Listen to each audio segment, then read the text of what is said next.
Go live. Okay, let's see. Everything is green. Kita dah bersedia.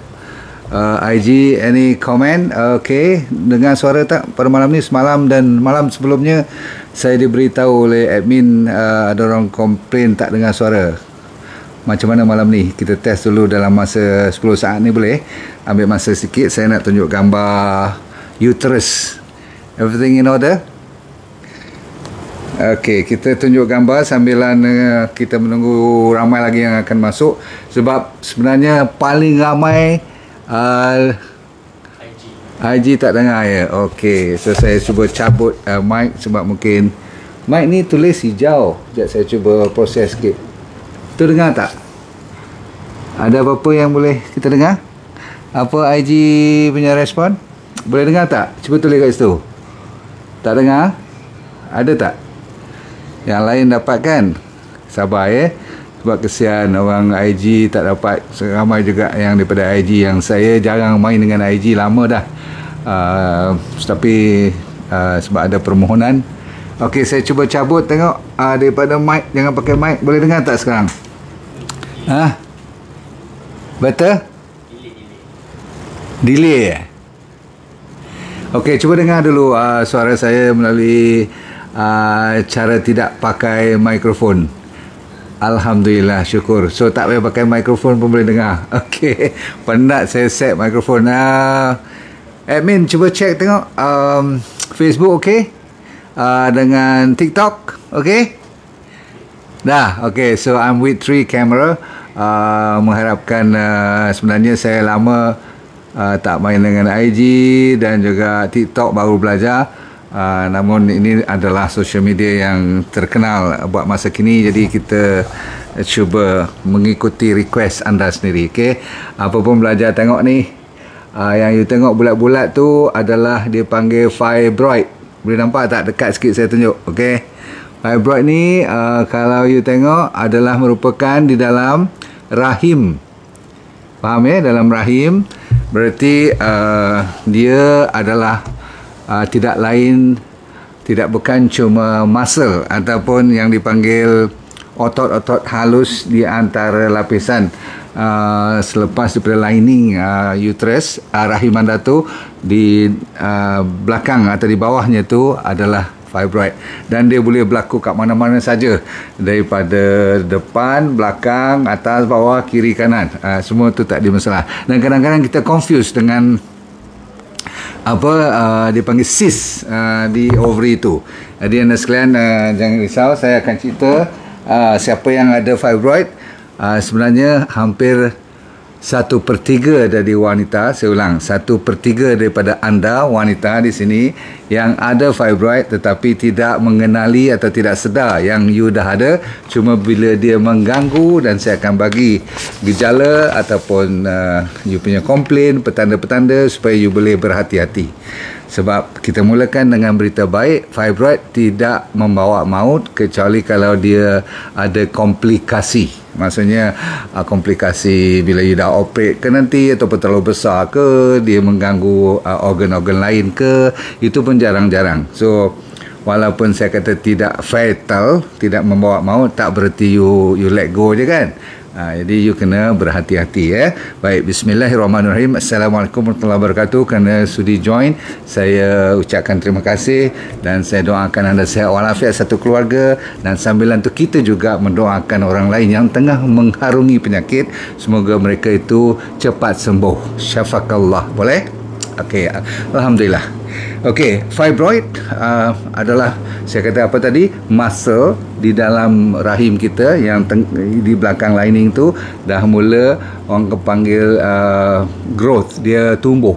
Jadi ketumbesaran dia boleh bermula daripada sebiji beras yang you tak nampak langsung, sehinggakan kelingking saya ni, sehingga ibu jari saya ni, sehingga buah golf besarnya, sehingga buah kelapa kata orang. Sama kadang-kadang macam pregnant, macam you dah 3-4 bulan pun. Faham tak? Even some people kan 3-4 bulan pun tak nampak lagi kan. Kalau dah masuk 6 bulan baru nampak betul, setengah wanita lah. Jadi tuan-tuan sekalian, Ini memang bagi mereka yang selalunya peringkat umur yang awal-awal lagi dah kena orang panggil dapat period. Budak-budak sekarang terutama sekali bawah pada umur 10 tahun dah kena period. Bukan kena, maksudnya dah dapat period, turun haid, yang zaman-zaman atuk nenek kita dulu itu satu yang luar biasa. Tapi sekarang kebiasaan. Saya akan bagi tahu kenapa, dan ni antara mereka yang lebih tinggi risiko kena fibroid. Satu. Nombor dua, bila dia gemuk. Jadi kegemukan menambah lagi risiko. Nombor tiga, dia tidak ada baby. Maksudnya tak beranak ataupun dalam hidupnya tidak subur hidup. Nombor satu, tak dapat anak. Nombor dua, susah nak dapat anak. Okey. Dan lagi satu kata orang atas pada umur 40 tahun. Cuma zaman sekarang awal-awal pun dah ada. Semuanya dah bertukar. Jadi 1/3 daripada wanita berhati-hati. Statistik mengatakan ini adalah antara yang paling popular ketumbuhan yang berlaku dalam wanita, dan kebanyakannya tidak merasai apa-apa. Jadi simptom pertama ataupun sign tak ada apa-apa. Jadi kita pun tak tahu berapa banyak orang yang dalam 1/3 ni yang dah didiagnose. Baik, apabila you complain heavy period, maksudnya darah turun dengan orang panggil apa banyak ataupun heavy period, dan kadang-kadang antara period, antara haid ke haid ada lagi spot ataupun ada lagi perdarahan, itu you kena suspect fibroid dulu. Boleh? Semua boleh ikut saya cerita ni? Baik. Para wanita sekalian dengar, sebab saya kata apa tadi, jangan risau tentang fibroid, cuma you kena pintar ataupun waras untuk menyelesaikan. Dengar tapi confirm dulu bila ada sakit di bahagian pelvic ataupun bila intim dengan suami anda sakit dalam sexual intercourse tu, ataupun kalau beranak kadang-kadang sampai menyebabkan keguguran, atau pregnancy tu rasa berat sangat, perit sangat, baby terletak ataupun tempat-tempatnya agak tersorok sebab ditekan oleh fibroid ni, ataupun you senang dapat bloatedness, maksudnya kembung perut, dan senang orang kata apa, terkucil kencing you, okey, dan ada setengah tu sampai anemia pun, tiba-tiba tengok blood hemoglobin bawah pada 10. Padahal setiap bulan tu terlalu banyak period you. Maksudnya turun darah kan. Okey. Antara penyebab utama saudara-saudara sekalian ialah dipanggil xenoestrogen.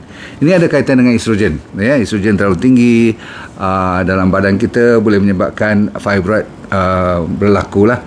Dia boleh tumbuh dan lama-kelamaan tahun demi setahun, sebab itulah dia ambil masa bila umur 40 baru nampak kadang-kadang, dan masa tu pun you perasan yang you susah nak beranak, tak ada baby dan sebagainya. Okay.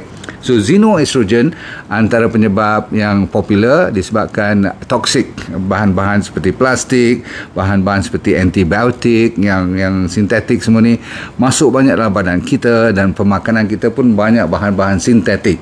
Tak payah plastik pun, kadang-kadang dalam makanan tu sendiri ada bahan-bahan seperti gluten, ada bahan-bahan soya. Orang yang senang kena fibroid ni tak boleh digalakkan makan benda yang tinggi estrogen, seperti flaxseed. Ada lagi makanan-makanan yang meninggikan you punya estrogen. Lagi kalau you ada doktor bagi ubat, nanti berhati-hati tanya you dan beritahu kalau you dah tahu you ada fibroid. Okey. Tapi selalunya kalau yang tak tahu ni, bila dah mula ada gejala sakit, kembung semua tadi yang saya cerita tu, tolong cek dengan doktor dengan ultrasound. Okey, zaman sekarang dengan MRI lagi cepat, dia confirm, boleh tahu saiz pun, dan ada beberapa biji dalam tu. Ingat, dia tak semestinya satu, kadang-kadang banyak, 3, 4, 5, kadang-kadang kiri kanan atas bawah, besar kecil, masya-Allah. Okay. Dan bila you jumpa doktor, awal-awal lagi kadang-kadang doktor bagi painkiller kalau sakit sangat, bagi terapi hormon. Malam ni kita nak cerita cara natural pemakanan, terutama sekali. Ada minimum 10 saya nak bagi pada you. Tapi sebelum tu, jangan biasakan terus nak pergi radiation, terus nak pergi operate buang yang dipanggil myomectomy. Myo means muscle. Mectomy maksudnya buang bahagian yang ketumbuhan tu saja, macam breast kan dia buat mastectomy kan. So kita tak nak terus nak buang sampai satu rahim tu, walaupun iyalah kata tak beranak dan sebagainya, tapi tak payah. Operation sentiasa. Apapun bila main dengan pisau, dengan x-ray punya radiation semua ni, mesti kalau boleh tak perlu dulu jangan buat. Saya ulang, kalau tak perlu, itu adalah cara terakhir. Kalau dah sampai sakit sangat, sampai menekan, sampai nak patah tulang belakang semua tu, ataupun tak boleh baik cara apa pun, bolehlah kita serah diri macam tu. Namun ada metod baru sekarang yang untuk orang yang doktor yang pandai buat dengan, dia panggil embolization. Dia tanpa operate, tapi dia boleh tembak bahagian arteri, maksudnya pembuluh darah yang menyampaikan oksigen dan nutrien dan inilah darah kepada uterus ni di blok. Jadi bila dia terblok, maka dia tidak dapat makanan dan oksigen, maka dia akan kecut sendiri. Cun tak? Ini cara yang tak perlu kita buka you punya inilah abdomen you semua tu. Dan paling penting, kalau dia tidak mengganggu, cuma sedikit sebanyak rasa macam yelah, macam you dah tahu, tapi dia tidak terlalu sampai tak boleh pakai seluar, ataupun nampak perut macam tak elok sangat ke apa-apa kan, kosmetik aja sikit-sikit tu, kalau tak sakit apa-apa, biar orang putih kata do nothing, better than trying to intervene. Maksudnya dah mula nak potong-potong tu saya tak suka, saya recommend ajalah. Okey, tetapi apa pun ada cara lain, kita cuba dulu, boleh tak? Contoh, ada orang pergi buat acupuncture, ada setengah orang pakai minum green tea. Ni biasa-biasa. Ada satu traditional Chinese medicine yang terkenal, namanya saya copy kat you, Guizi Fuling. Saya tak faham apa maksudnya, tapi orang Cina kalau dengar Guizi Fuling ni, dia tahu untuk masalah-masalah jenis fibroid ni lah. Apapun you kena pergi tempat-tempat yang berwibawa, maksudnya kedai-kedai singsai yang dah terkenal dan mereka tahu daripada mana dia import, baru boleh. Okey. Satu lagi, you boleh main dengan castor oil, okey, dan seperti yang saya nak mulakan malam ni dari sudut pemakanan. Salah satu penyebab utama kenapa fibroid berlaku dengan begitu berleluasa, dan kenapa rakyat kita, anak-anak perempuan muda-muda lagi umur 9 tahun dan 8 tahun dah ada period. Bayangkan baru standard 3, standard 2 kadang-kadang dah ada period. Saya tak tahulah macam mana budak-budak ni boleh melalui trauma dia tu. Okay.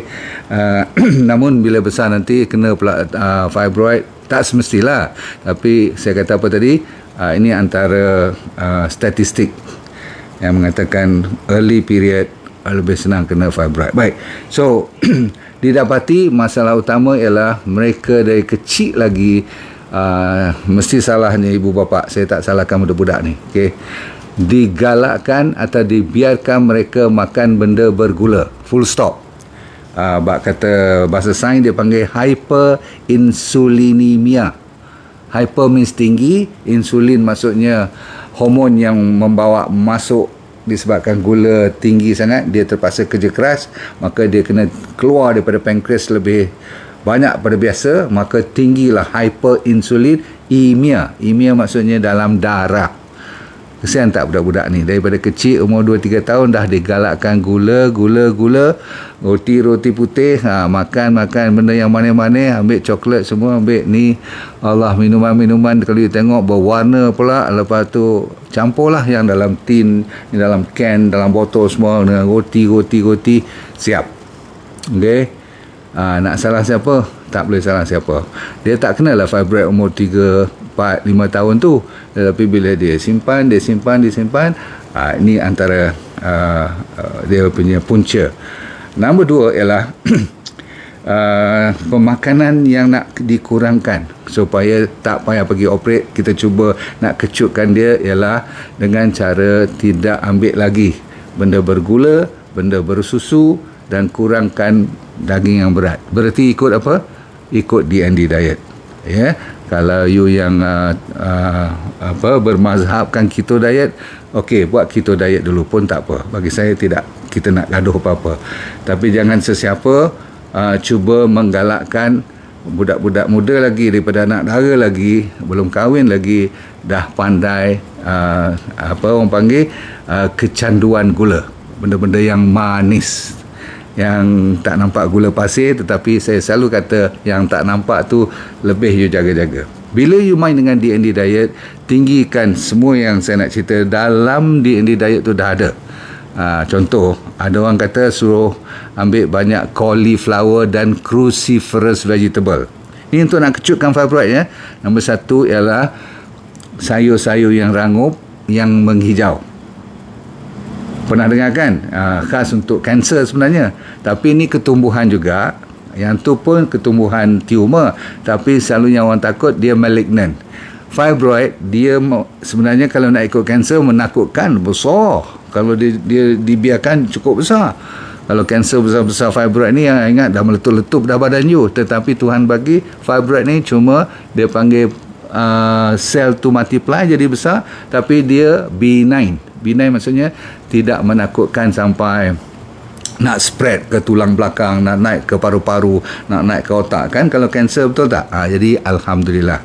So wanita sekalian, kalau boleh cuba kecutkan secara natural, ikut diet, malam puasa, pagi buah, air kena mencukupi, ingat tak? Lepas tu salad sebelum makan tengah hari tu, malam lagi sekali, banyakkan sayur. Saya dah ajar DND diet, ikut betul-betul. Hari Senin dengan hari Khamis puasa betul-betul, dan tak ada lagi makan benda-benda merepek. InsyaAllah tidur cukup, banyak berjalan, kena dapat oksigen banyak. Kalau rajin exercise lagi bagus. Dan pastikan you punya stress level paling bawah you boleh kontrol. Seterusnya, makanan seperti berries, semua jenis berry, blueberries, raspberries, blackberries, all berries is number 1. Sebab dia ada satu nama allergic acid. Tak payah nama tu tak payah ingat, tetapi dia boleh mengecutkan. Dengar ni, dalam yang saya cerita makanan yang terpilih ni, semua ada bahan-bahan yang boleh mengecutkan. Bukan seronok cerita je. Nombor 2, garlic. Tadi saya cerita cauliflower tu nombor 1 lah, sorry. So nombor 2 berries, nombor 3 garlic. Garlic tu apa? Bawang putih. Sebab dia ada apa? Allicin. Okey, tomato, siapa tak tahu, dengan syarat you bakar dulu tomato tu, panaskan dulu tomato tu, baru dia keluar banyak yang dinamakan lycopene. Pernah dengar lycopene? Okey, ataupun kalau you ambil setengah-setengah bahan tu, ada sulforaphane, seperti sprout. Pernah dengar tak Brussels sprout? Tadi saya lupa nak bagi tahu, mungkin you dah tahu kot, cruciferous vegetable seperti brokoli, seperti siapa tahu lagi, tulis brokoli, cauliflower, kale, pernah dengar kan, bok choy. Kalau siapa tak ada gout, tak ada masalah kidney stone semua tu, boleh ambil spinach, bayam. Banyak makanan kat Malaysia, semua ulam kita lah, beres. Lepas tu pernah dengar onion? Mestilah bawang-bawang, fantastic. Sebab dalam bawang tu ada nama quercetin. Quercetin pun boleh mengecutkan. Semua ni antioksidan. Lepas tu ada grapes, anggur yang bersih, yang tidak ada spray-spray kat luar tu, basuh elok-elok dulu. Sebab dia ada resveratrol. Okay, kita tak minum wine. Kalau Mak Saleh minum wine sehari 1 gelas pun, tapi saya tak galakkan. Sebab apa? Dia masih ada alkohol. Baik, sekarang saya nak bagi formula yang lebih orang kata lebih laju dia punya proses untuk cuba mengecutkan you punya fibroid, iaitulah dipanggil omega 3. Kebetulan kita ada sacha inci oil. Alhamdulillah. Saya, kalau orang yang tak bersyukur, Tuhan amat marah. Pasal apa? You nampak tak? Setiap kali saya sebut omega 3, padahal dulu hero-nya mestilah ikan kan. Tapi kalau you bela ikan tu sendiri, Tapi you bagi makanan dia dengan pellet juga kan. Pellet tu lah sebenarnya yang ada hormon-hormon, ada makanan yang pelik-pelik tu kan. Tapi kalau dia dalam sungai yang bersih, you tahu mata air pun tak ada kotor apa-apa, daripada atas turun bukit ke bawah, ikan-ikan macam patin semua tu, ada lemak banyak, cun, ambil. Bagi saya tak mungkin ikan tu is bad, it's good. Cuma masalahnya yang kat laut tu tak tahulah berapa banyak dia dah telan mercury, lead semua. Kita pun telan juga, makan juga. So no. Okay, kalau boleh jenis sachainchi oil very good, ataupun egg yolk, telur yang kuning tu, tapi telur ayam kampung lah, ayam yang you bela sendiri pun, kalau you bagi dedak beli daripada kedai, confirm ada bahan-bahan yang kita tak ingini. Baik, sambung. Makanan-makanan seperti beta carotene, carrot, dan sekarang saya nak bagi kat you formula cocktail dia sikit-sikit. Ready? Siapa yang betul-betul sekarang dah doktor diagnose fibroid atau nak menghindar ni, yang wanita dengar ni, yang tak mau kena, cuba sesekali seminggu 3-4 cocktail ni you cuba buat. Nombor 1, ginger, beetroot, seaweed. Saya ulang, ginger tu halia, campur beetroot, semua tahu kan beetroot, kalau boleh dengan dia punya daun sekali. Lepas tu seaweed, rumpai laut. Buat satu konsep macam orang buat smoothie lah, macam buat ice blended pun boleh. Amalkan ni, katakan hari ni, besok you buat lemon juice dengan molasses. Lemon juice, semua tahu kan, lemon yang kuning ataupun limau-limau kita pun boleh. Perah juice dia tu betul-betul. Lepas tu jus tu you campur dengan molasses. Molasses ni kat Malaysia tak famous sangat, orang Melayu jarang. Tapi orang yang dah pandai daripada overseas, dia pergi sekarang kat supermarket kat Malaysia ada jual nama molasses. Asalnya daripada tebu juga, jadi gula, tapi kita tak boleh makan gula. Tapi dia punya hitam tu, ada bekas-bekas lebihan dia, yang tu sebenarnya okey. Tetapi kita ada boleh stevia dengan bee sweet, ataupun kita boleh ambil dengan honey, not a problem. Okay, supaya yang penting kita nak minum jus lemon. Okay, vitamin C. Okay, itu satu lagi saya nak bagi, biar you puas dengan pilihan-pilihan yang terkenal untuk fibroid. Cucumber tu apa? Timun, campur carrot. Boleh laju sangat kan ni? Okey, carrot campur dengan beetroot lagi sekali. Beetroot ni antara terbaik untuk masalah fibroid. Lepas tu campur dengan parsley. Saya tak tahu parsley ni Melayu kata apa tapi kalau you pergi kat supermarket, you nampak dia tulis parsley kat situ. Okey. Dan campur dengan sachainchi oil. Kalau you tak ada sachainchi oil, you masuk dengan olive oil pun boleh, ataupun kalau you ada minyak kelapa, virgin coconut oil pun boleh, no problem. Saya ulang, timun, carrot, beetroot dan parsley. Lepas tu you dah blend semua tu. Bila nak minum nanti, you tabur ataupun you tuang 1 atau 2 sudu sachainchi oil. Okay, kalau you ambil dalam kapsul atau soft gel, you pecah, you buka dia macam bubuh macam dressing tu, you minum sekali. Okay, ada last formula saya nak bagi kat you cocktail ni. Lagi sekali, beetroot campur turmeric tu kunyit, dan sentiasa kalau ada kunyit mesti ada 1/5 ataupun 1/6 secubit 2 black pepper, lada hitam. Kan kunyit mesti kena partner dengan lada hitam. Pineapple campur nanas, lepas tu campur dengan garam bukit ataupun RX salt, no problem. Dan lagi sekali you campur omega 3 sachainchi oil. Okey. Baik, yang penting ialah yang last tu, beetroot, turmeric campur dengan black pepper sikit, campur dengan pineapple, campur dengan sikit garam bukit secukup rasa, dan sedikit lagi ialah omega 3. Boleh. Jangan sesekali you angkat balik insulin dalam, ataupun tinggikan insulin dalam badan you. Jangan. Sebab itu akan mengembangkan lagi ketumbuhan akan jadi lebih besar. Lepas tu gluten tak boleh, bahan-bahan yang tinggi estrogen seperti hormon semua tu hati-hati kalau doktor nak bagi. Sugar completely no, smoking, bahan-bahan plastik yang you jadi bekas untuk makan, tolong order teh tarik, benda-benda panas yang ikat dengan straw semua tu, tolong jangan, okey, sebab dalam tu ada bahan-bahan yang menyebabkan ketumbesaran ni akan lebih cepat dan lambatlah dia nak kecut kan. Dan last sekali, berhati-hati dengan antibiotik. Ada kaitannya dengan you punya happy bacteria ataupun sad bacteria.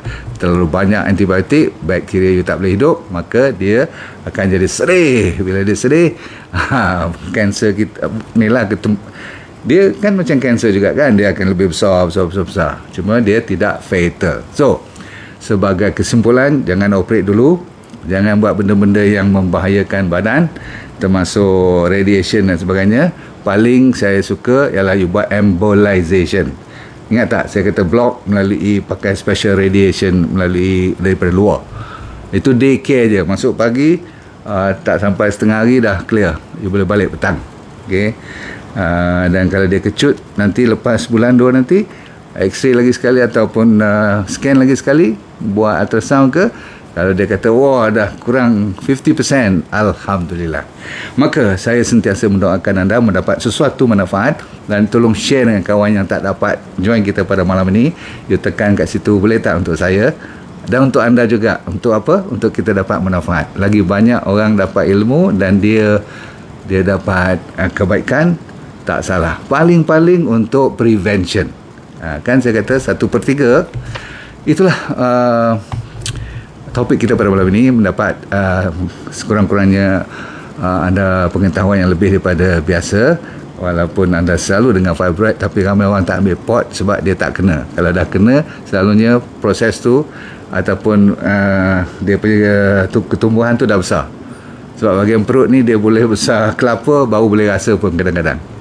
Assalamualaikum warahmatullahi wabarakatuh. Semoga hidup anda, dunia ini bahagia, akhirat anda syurga. Sebab kita pandai apa? Pandai let go and feel good all the time. Okay? Jangan lupa, promosi masih on sekarang. Bye.